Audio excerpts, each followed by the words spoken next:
సంవత్సరాల తరబడి ఎన్ని మందులు వాడినా మీ మోకాల నొప్పులు తగ్గట్లేదా? ప్రాణ పెయిన్ క్లినిక్ లో అత్యాధునిక చికిత్స.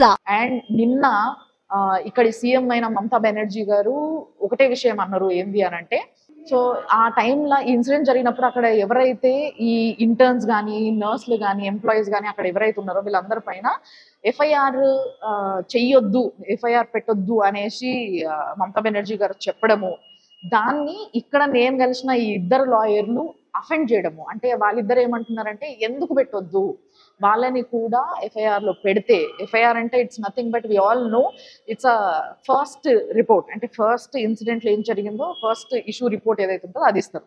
సో అది ఇవ్వడంలో తప్పేముంది, చాలా విషయాలు బయటికి అయితే వస్తాయి కదా అని చెప్పేసి వాళ్ళపైన కూడా ఎఫ్ఐఆర్ చేయాలి, చేస్తేనే కదా అసలు నిజం ఏంది అనేది బయటకు వస్తుంది. ఒకవేళ సంజయ్ రాయ్ నిజంగా ఆయన చెప్తున్నట్టుగా, ఇప్పుడు ప్రస్తుతం ఆయన చెప్తున్నట్టుగా నేనేం చేయలేదని అది నిజమైతే ఆయన బయటపడతాడు కదా.